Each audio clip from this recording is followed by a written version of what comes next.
Hello, baby. Welcome to the Smart People Podcast. Sit back, grab a drink, tune in your brain. Ask not what your country can do for you. This nation will rise up. One giant leap for mankind. 760.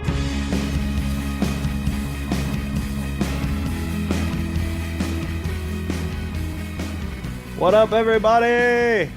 Welcome to Smart People Podcast. This is Christopher. Where are you, John? This is Jonathan. Yeah.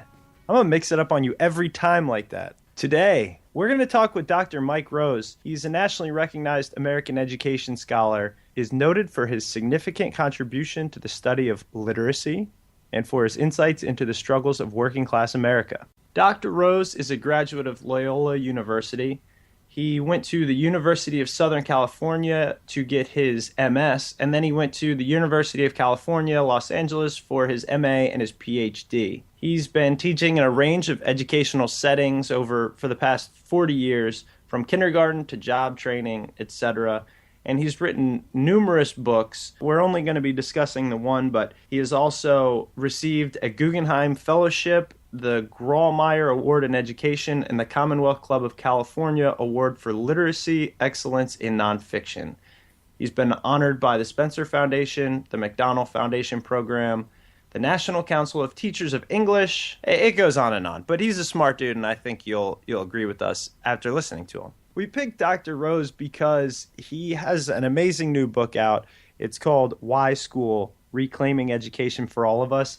And it raises a lot of good questions, such as what it means to be educated, what is intelligence, things like that. And I guess we thought that it's a fitting topic for our podcast, which is basically all about learning and all about expanding your brain. Also, right? The question, why school? Well, yeah, and why school? Because it's the topic of a lot of debate these days. And I get to hear all about it since my girlfriend is currently getting her master's in education. I get to hear about the goods and bads, ups and downs. You know what I mean? I do. She tells me too. Oh, come on. I guess, I found it pretty interesting talking with Dr. Rose, John. I wanted to see what you had to say, but I am more of the belief that we really, really screw up in education. I've said this before, but if you just dedicate to school, you don't have to really learn anything. You just have to learn how to get by, where in college they make you kind of create these things and these projects. I think you learn more through that, and he kind of talks about that. Yeah, I agree. And he mentions, too, where not only are the teachers teaching to have kids pass those standardized tests, but as you mentioned, kids learn what they need to do to get by, and that's all they have to do. I mean, that's how we got through high school, let's be honest. Yeah, I could tell you some really cool ways to cheat on a test or a quiz. Attention, we do not condone cheating on Smart People Podcast. One of the things that got me kind of interested, though, in this subject was I recently watched the entire series of The Wire, that TV show, Mm-hmm. It's all about Baltimore, inner city kids and everything. And it's really, really interesting because it's gotten a lot of awards, and it says it depicts kind of inner city life pretty well.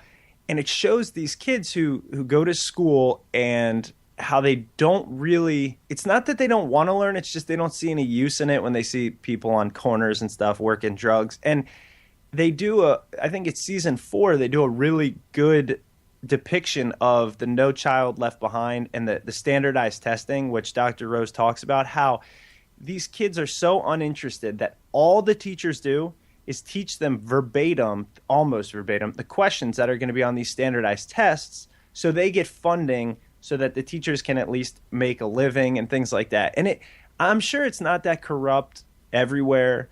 Probably not even that many places, but the idea is there. I mean, everybody mentions it, that the standardized testing is a tough thing to get around. It makes public school teaching difficult. Yeah, because then the teachers are evaluated on how their kids do, so they have more of an incentive to make sure that the majority of their kids are passing these tests. Whether or not they're learning anything is debatable. Yeah, and I mean, in our county, for example, public school teachers need to have a master's degree. Which I don't know if it's like that everywhere, but you get your master's degree, and I don't care where you get it from, you know a decent amount about the subject. I mean, you can't just breeze through it like it's nothing. So they should be given a little more leniency, because if they were, I think you become a teacher to teach, to help. You don't do it for a paycheck. You're going to do it for the right intentions, and you're going to create a pretty good atmosphere. I mean, obviously there has to be some guidelines, but the structure and things like that, I think, as Dr. Rose alludes to, need to change, and we're getting there. I mean, we're incorporating technology into classrooms, which is definitely beneficial. I wish we would have done more of it, because you could have done all my homework for me, but, you know. All right, well, I guess also we wanted to mention, we encourage everyone to go to our website, smartpeoplepodcast.com. You can read about who we have on the show, a little bio about them, and just get involved in our discussions. You can leave comments, you can contact us. Also, don't forget to use our Amazon widget. We sell it every time we're on the air, but it's the only way we make a buck, and it's at no cost to you. So bottom left-hand corner, click on the Amazon symbol, brings you to Amazon. You can order your stuff. Save that link if you will. That'd be even better. And Amazon pays us a little kickback. You won't even notice. So it's free. Just do it. As always, please follow us on Twitter at Smart People Pod, and head over to Facebook. Like us over there at Smart People Podcast. We enjoy seeing comments that people make when they, suggest new guests, new ideas for this show. We enjoy talking to people and giving out books on there. So head on over to Facebook, like us, pass it on to your friends, have them like us as well. So now we're going to turn it over to our interview with Dr. Rose. He was an awesome guy to speak with. You can tell he's really smart, and he really wants to, he's doing this for the right reasons. He just wants to make, his contribution to the field of education, change what he has learned through years of experience need to be changed. And it was awesome talking to him. So hope you guys enjoy, and catch us after the interview.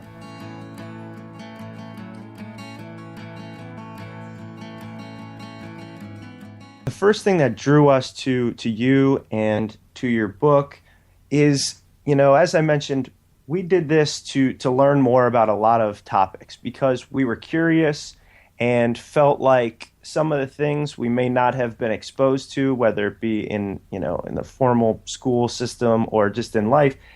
And I know you talk a lot about just in general what it means to be educated, and the value of intelligence and an education. So it's a perfect fit for us, and we kind of wanted to get your take on what does it mean to be educated, and why people should be active in their own learning and expansion of their mind. So this question about what it means to be educated, I mean, what we're getting to here is the way we in our society define what it means to be an educated person. And I have thought a lot about that. It seems to me that some of the qualities that indicate that somebody is educated, and let me just say right now, you can get this education in a lot of different kinds of ways. I mean, certainly formal schooling is one of them, but there's lots of other ways too. I mean, through certain kinds of work, through apprenticeships, through particular kinds of relationships, through other public or private institutions, libraries, churches, and all that. So what I'm going to say does not only come from schooling, although schools are the primary cultural institution that we have to help people develop these qualities. So some of the qualities, it seems to me, of an educated person are certainly that they're numerate and literate. That is, that they can read critically, they can sort through information, which I think is a huge thing these days with the massive flow of information that we have across the internet. They don't have to be mathematical whizzes, but they should have some sense of mathematics, of arithmetic, of the way that kind of thinking works, because we're thrown numbers all the time, right? This statistic says this and this says that, and it would be great if we had some degree of an ability to kind of sort our way through all these claims that are based on numbers. It also seems to me that to be educated means that you're able, you know how to learn, so that if you confront something new, you're able to use maybe some of those literacy and numeracy skills to help yourself, figure out what this is, to know what sources to go to be able to figure out what sources are reliable and which ones aren't. It seems to me also to be educated, someone needs to have at least a basic sense of history and our own history and our own political history and intellectual history to be it's the Jeffersonian ideal, right? To have a functioning democracy, you need an educated citizenry, and that means educated at least to a degree in one's history, in economics and politics. I also think to be educated means that you're able to think things through and solve problems with other people. I mean, it's terrific if you stay in a cave your whole life and that's what you want to do, but let's face it, most of us live our lives out in the world, in the business world, the social world, civic, religious, and we're always confronted with things we need to think through. They're not always problems in the complicated sense of the word, but they're things that we need to work out together, and to be able to do that and think things through with others, I think is another powerful indicator of what it means to be educated. So those are just some thoughts that off the top of my head about the way I would define an educated person. Dr. Rose, you actually touched on a couple points that I had with a question for you. You brought up the internet, and with having the internet at our disposal, that vast wealth of knowledge out there, it makes me wonder why we do concentrate so much on memorization for kids going through school. Random facts, history dates, the periodic table, things that not everybody grasps very easily, and then they are tested on it. Do you think that the emphasis should be more on creativity and the problem solving that you brought up, and then collaboration through teams and of that sort, things that would have real world application? Yeah, that's a terrific question. Just to take a historical look at that for a moment, in a lot of traditional cultures, and in fact in our own educational system all the way through the 19th and into the early 20th century, memorization was the primary mode of instruction, kind of memorizing things and then reciting in class. So if you think we do a lot of that now, you'd have been around 100 years ago, you'd have seen a lot more. What's been interesting, I think, in education in our country over the last, 50, 60 years is that there has been a real attempt to move away from just, committing things to memory and then spitting them back out. Lots and lots and lots of educational theory, as well as practice, people in actual classrooms doing things, involves more of the kind of thing you're talking about, the finding information, coming to conclusions, arguing for a point of view, collaborating, all of that sort of thing is more present in our educational system than it was a long time ago. But you're raising a wonderful point, and that is the future direction, I think, is much more that way. I mean, we just, and I got to say, a lot of work that's being done with teacher training and teacher development and trying to do that better is geared toward exactly the thing you're talking about. That is, not just committing things to memory, but being able to use what you know in various kinds of creative and problem-solving ways. I do want to say one thing in favor of memorization, though, and that is that it seems to me that being creative and being a problem solver is not antithetical to committing some things to memory. It seems to me that the best kind of education involves both of those. That is, there's certain things we do have to commit to memory, whether it's a multiplication table or the periodic table that you mentioned, or the bones in the hand if you're taking an anatomy course. So there's places for memorization, but what you're suggesting is when memorization trumps all else, then we're really in trouble, and we just have a routine and kind of robotic educational system versus one that helps create the kind of people you're talking about who are creative, thoughtful, problem solvers, who may well use memorized information, but using it in the service of something else. Gotcha. That's an excellent look on that. I never really looked at it that way. I guess the next question that I would have is, because of the standardized tests that kids are taking now, whether it be SATs, SOLs, all these standards of learning, do you think that there's too much emphasis on these standardized tests, or have they been striking a better balance? Geez, I'm really glad you brought that up, because it was sitting in the back of my mind as I was talking to you about this question of creative problem solving versus memorization. What worries me about some of the direction of school reform in the last decade or two is that there's more and more emphasis being placed on a small number of standardized tests, primarily of mathematics and reading. Now, look, those are core skills, obviously. I mean, of course it's important for students to learn how to read and to be able to demonstrate that, and to learn arithmetic and mathematics and be able to demonstrate that, of course. But what has happened particularly with the No Child Left Behind Act, and unfortunately it's being carried over in the Obama administration's race to the top, is that there's so much emphasis being placed on this narrow set of standardized tests that we have pretty good research evidence that suggests that at least in some schools and in some classrooms, the pressure is so great that teachers then teach toward the taking of those tests and teach students what they need to know in the way they need to know it to do well on those tests.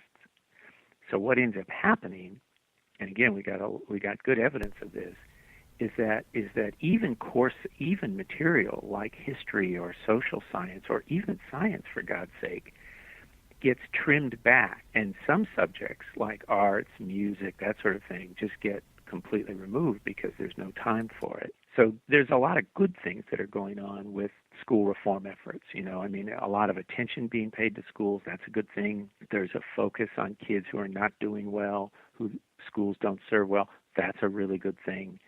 So I'm not trying to say that the school reform movements of the last couple of decades are some kind of evil, but I am saying that there's aspects to them, powerful aspects to them, that worry me, and a lot of people like me worry us about exactly the kind of thing you're talking about. That is, a kind of shift of school toward preparation for a narrow set of tests and a narrow set of skills that are tested on those tests, which takes us away from this fuller definition of what it means to be educated that you and I have been talking about. One of the things that got me interested on this subject was I watched an amazing TED Talks video by a man named Ken Robinson. Oh, sure. Okay. I figured you'd be aware of it. And he talks about how school kills creativity. And the reason, or a lot of his reasoning, was school, what we think about in terms of formal education, was a construct of the Industrial Revolution. It was teaching people to be able to function in an industrialized world. And obviously we're well past the, working in factories and all that type of economy. Do you think we are still conducting kind of a 20th century method of education? I know that that TED piece that you're talking about, it's been, as you know, it's been really widely circulated, and he Right. is a remarkably engaging speaker.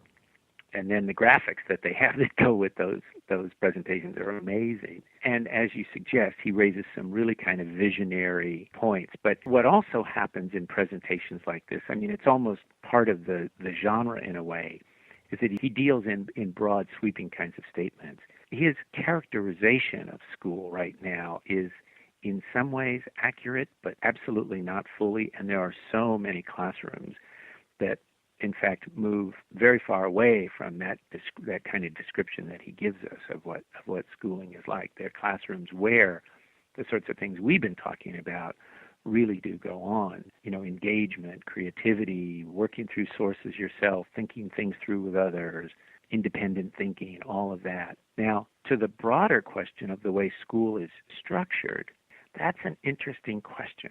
Math education was developed, as you know, through the early and especially into the mid and late 19th century.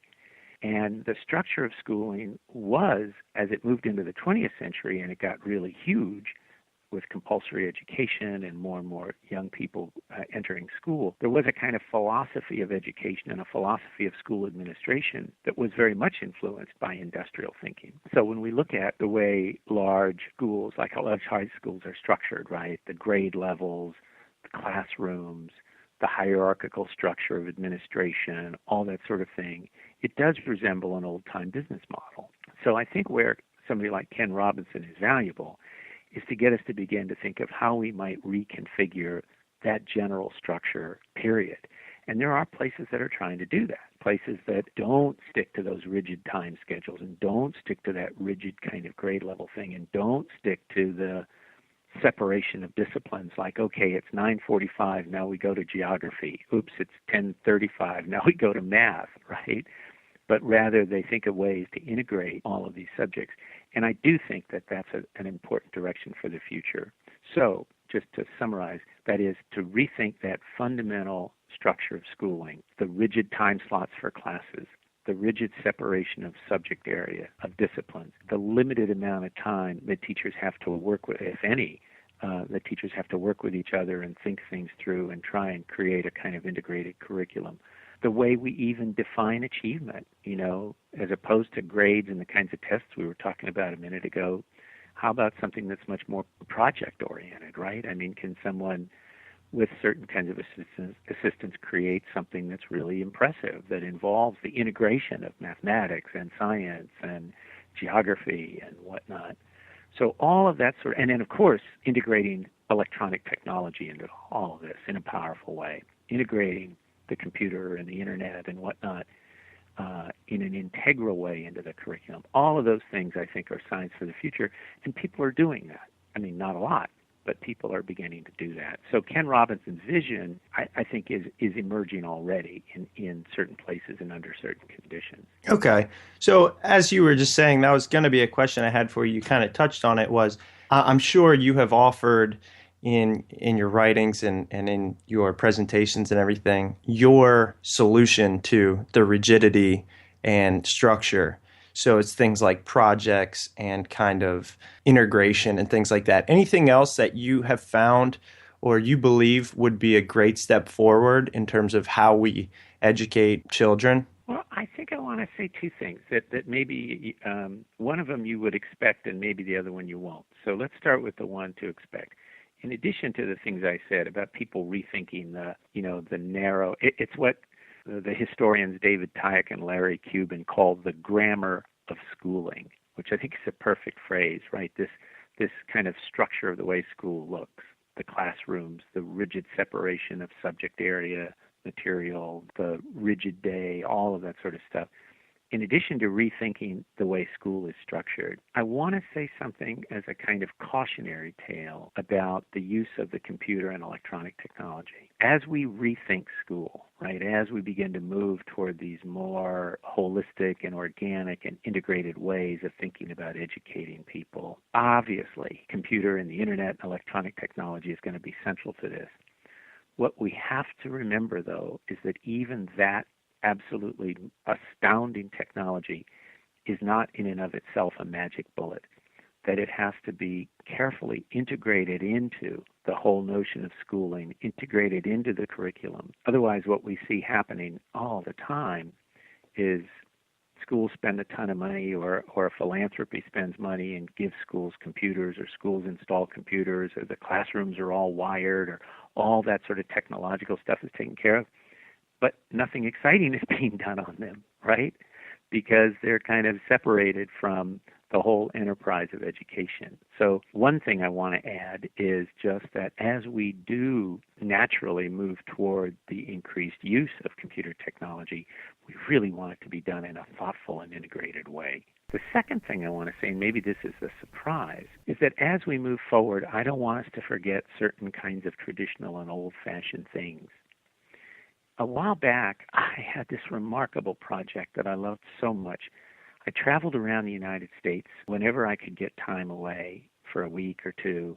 I traveled to public school classrooms, K through 12, half of them in urban areas, half in rural. Virtually all of them, though, working with students who were not super privileged. So I didn't stack the deck by going to school districts or areas of cities where you would imagine schooling to be terrific. I purposely went to places where, there weren't a lot of resources. But what I did was I looked for and I found good classrooms. This is across the country, north, south, east, west, rural, urban. And I cataloged, this was a book called Possible Lives. And I cataloged characteristics of good teaching.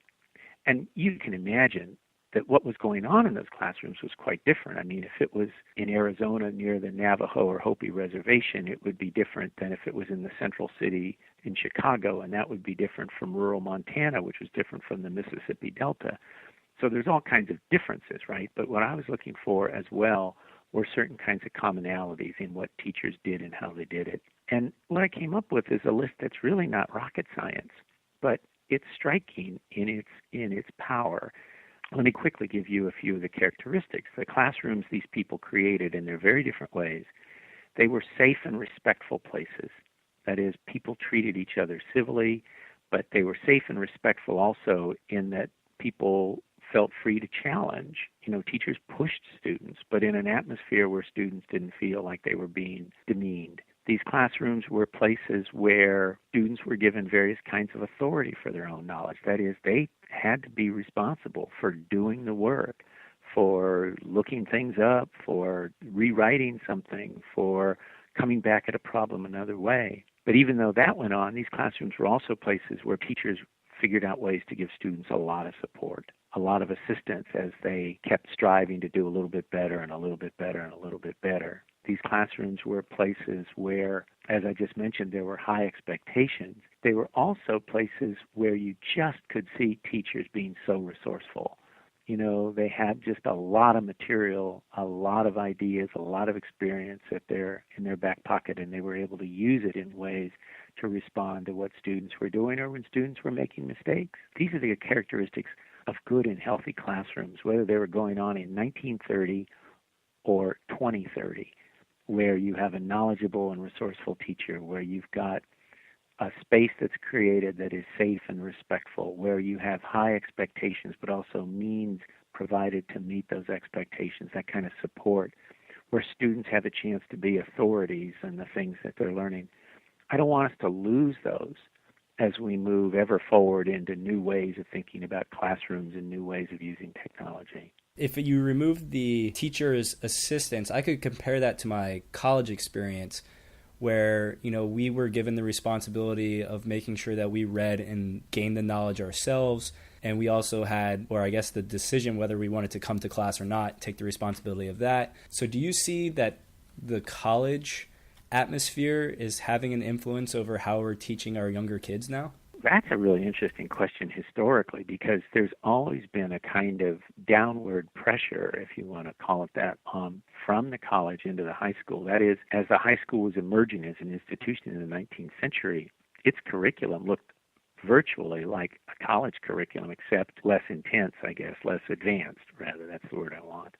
So there's always been this kind of pressure or tension between the college and the high school, with the college kind of putting this downward pressure on the high school. Now, whether or not it's a good thing that schooling mimics what college is like, I'm not so sure. I just don't know. I honestly don't have an answer to the question. I think in the ways we were just talking about, that kind of independence and encouragement to, do good work and be engaged in it that you're describing in your college experience, I think when we do see that in K through 12, it's a powerful thing. But we got to remember these are young people, and particularly as you move down out of the high school and through middle and elementary school, and they're going to need just a lot different level of support and emotional encouragement than you or I would have needed when we were in college. So I take your point that really the point you're making, I think, is that when you look at good education, regardless of the grade level or where it's at, there are certain characteristics that are shared. But again, depending on the level of development, you're going to need to provide maybe different kinds of support for students to be able to reach those goals and match those expectations. But that's you brought up a kind of really interesting thing to think about. Dr. Rose, I did want to talk about, we have been talking about the subject, but your book, Why School? Reclaiming Education for All of Us, is, again, the first thing that caught my eye when we were looking you up, and I really wanted to talk with you about it. And it's an incredible book. I wanted to ask you kind of what was your inspiration to do this? What was the reason behind it? What was the message you're trying to get out to everyone? there's a lot of different topics covered in the book, ranging from elementary school education to college to the purpose of education to the kinds of issues we've talked about with testing and all that. I mean, there's a range of things discussed in the book, but I think that I'd have to say that the overriding motive is to just get us to think about the initial question you raised, which is, what is the purpose of education? And particularly, what's the purpose of education in a democracy, in a free society? And the reason I wanted to think about that is because over the last, 20, 25 years, pretty much the only reason we've heard for sending kids to school or for going to college is the economic reason, the economic motive. That is, we need to prepare the next generation for the 21st century economy, and we need to maintain our economic position in the world, and the only way to do that is through the improved education of all of our young people. Okay, I completely agree. Economic advancement has, for a very long time, been part of what has driven mass education in the United States. Absolutely. And, I come from a working class background, so I can tell you that school made a huge difference in my life in terms of my own economic mobility. So I am not trying to be snooty at all about the economic reasons for going to school. But, there's other reasons, especially in a free society, that we send kids to school. And they're the kinds of things we've been talking about throughout this conversation. We send kids to school to learn how to learn. We send kids to school to learn how to think things through with other people. We send kids to school for their own intellectual development. We send kids to school to find out new things, maybe even develop passions, discover areas of study they didn't know about before. We send kids to school for civic reasons, right? Again, the Jeffersonian ideal, to be able to be fully functioning citizens in a democracy. But we haven't heard any of that for at least a generation, really, from our policymakers and legislators. And I kind of wanted to just get that full range of reasons to go to school or to go to college. I wanted to get that full range of reasons back into the public conversation because I think they're important. And you've been bringing them up in various ways throughout this conversation. My follow-on question to that is, does it really matter that we're behind so many other countries in terms of education, such as China, Japan, all these different countries that lead us in math and science? I mean, when I look at it, I can understand why the U.S. is behind, where our language doesn't really help our kids in terms of numbers, the way that we do like a numbering system compared to China and Japan. But do you think it matters that we fall behind these countries? Boy, that is a big and important question. And gosh, there's so many things to say about it. So first of all, let me say I don't want to be naive about this. And I don't want to be dismissive. Of course it matters if we're doing a good job or a not so good job in educating our kids. Absolutely, huge. And one of the ways that people try to measure this is through these international comparisons that you're talking about. But I guess what I want to point out is first a few things. One is these comparisons can be misleading. And when you talk to people who are testing experts, they'll tell you that, first of all, sometimes we're comparing apples and oranges. I mean, our society is a very different society from Finland or South Korea, who always end up way at the top. I mean, our society is much larger. It's much less homogeneous. There's a wider income gap in our society than in theirs. I mean, there's lots of factors that make the societies pretty different.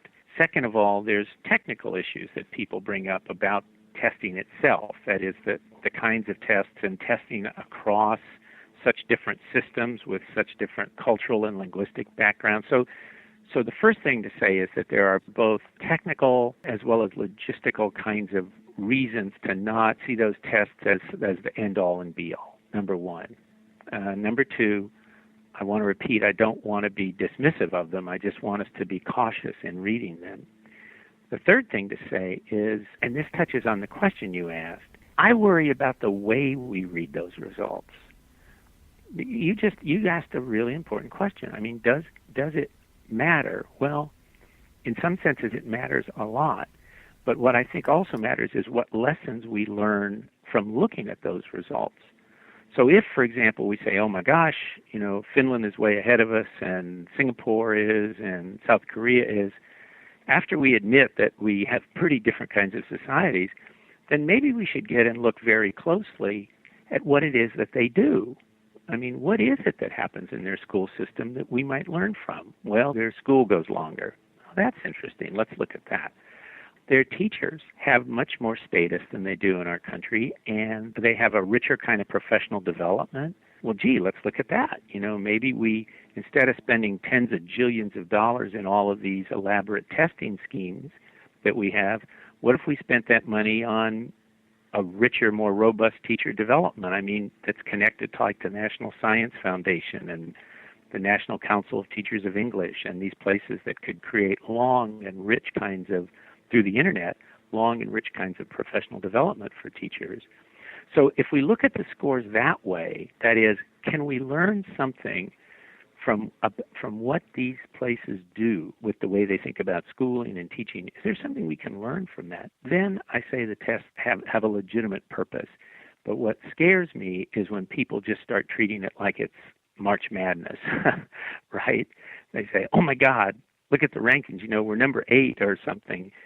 And they just look at that and they don't analyze it further and think about it, and then we panic. That's not the right way to look at those results. We want to be more thoughtful about it and kind of be more curious and open as to what we can learn. Yeah, I think the way I phrased the question might not have been so fair, asking if it matters, because obviously, as you mentioned, of course it matters. I guess it's more towards what you were bringing up. Is it fair to measure us to these other countries when there is so many different things going on? And I appreciate that answer. It was great. Again, South Korea, Finland, and the United States are pretty profoundly different places. Now, that doesn't mean to say that everything we do is right and what they do is wrong, or I'm not even trying to lay any value judgment. I'm just saying that objectively speaking, they're very different places. I mean, in Singapore, for example, you've got a central ministry of education. This country would never stand for a kind of central ministry of education coming out of Washington that dictated what everybody did in terms of their curriculum. So you're right, we have pretty profound cultural differences. You know what, there's one other thing that I just saw in a report. I haven't had a chance to read it further, but let me throw it out there. The reason that we hear all the time that we should be worried about these international rankings is because, again, the economic, that this is a sign that we're falling further and further behind in our competitiveness. What's interesting is that when you look at some of those lists, you see that some countries that actually have pretty robust economies are further down than we are. Germany, for example. So that was curious to me, because that would suggest that there's not just a one-to-one correlation between where you fall in these tests and the quality of your economy. So again, it just gets back to the point you're making, that we have to be really careful about just seeing these single-digit rankings as containing more information than they do. There's a lot that we don't know. There's a lot they don't tell us, and I think it's bad when we overreact to those results. Well, Dr. Rose, I know we've taken up a lot of time here, probably more than we said we were going to, but it's been so interesting and something that we're really glad to get on the show. And I mentioned your book, Why School? Reclaiming Education for All of Us. I wanted to ask you if there's anywhere else you'd like to lead our listeners to, a website you might have, or a cause, or anything you want to make known to anyone you can. Well, you can certainly direct readers to my website. That would be terrific. I would appreciate it. Well, gosh, thanks, guys. Yeah, thank you so much. Thanks for the good questions. Absolutely. Thanks again, guys. Thanks so much, Dr. Rose. Have a good day. Take care. Bye. Bye-bye. Bye. Welcome back. Hope you guys enjoyed the interview with Dr. Rose. We know we did. You can find Dr. Rose's website at mikerosebooks.blogspot.com. You can find his book on there, Why School? Reclaiming Education for All of Us. You can also find his book on our website, smartpeoplepodcast.com. You can click on the book. It'll send you over to Amazon. You can purchase it that way, and it gives us a nice little commission on that. Helps us out and helps our guests out. Nice little plug there, John. I like that. Thanks. I love plugs. Well, we hope everyone is a little smarter due to this week's episode. Stay tuned in the future for more amazing guests as mentioned, we have begun marketing our episode that'll be coming up in about 3 weeks with Gary Chapman, the author of The 5 Love Languages. That's going to be a fantastic episode, and we know everyone out there will be able to benefit from that. So thanks for tuning in. Enjoy the rest of your week. Make sure to follow us on Twitter at SmartPeoplePod. See you later. See ya.